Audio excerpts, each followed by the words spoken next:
ចាំទេមនុស្សម្នាក់នេះ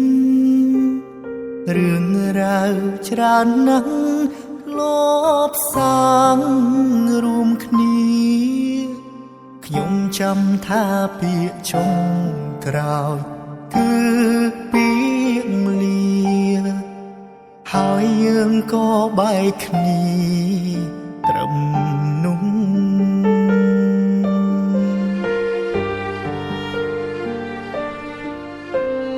ជាយាមខំបំភ្លេចកិច្ចពីអតីតខំបំភ្លេចរឹតនឹកគិតច្រើនលើដើមគ្រប់វិនាទីពេលដកដង្ហើមក៏ចាប់ផ្ដើមនឹកគេ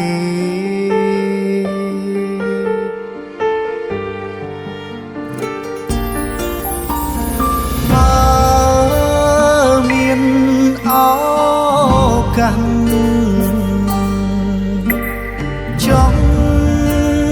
អោបកាយគេទោះក្នុងនាមជាអ្វី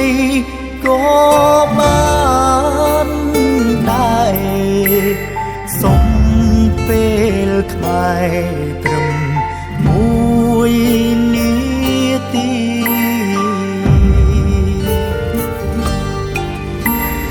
នឹកអូនខ្លាំងណាស់ដឹង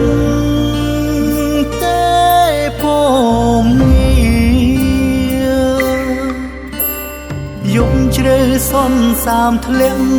ទឹកភ្នែកសោកានឹកผมធ្លាប់ថ្នាំធ្នមបី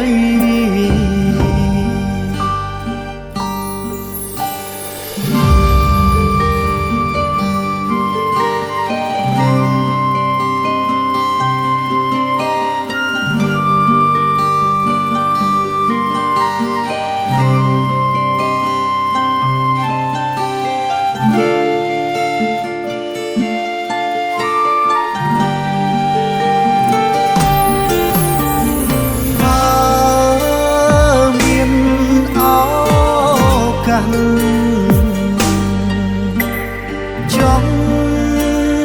អោបកាយគេទោះក្នុងនាមជាអ្វីក៏បានដែរសុំពេលក្បែរត្រឹមមួយ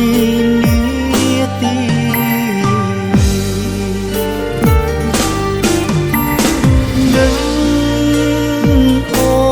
ខ្លាំងណាស់ដឹងទេผม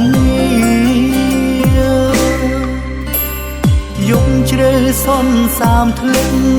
ទឹកភ្នែកសោកា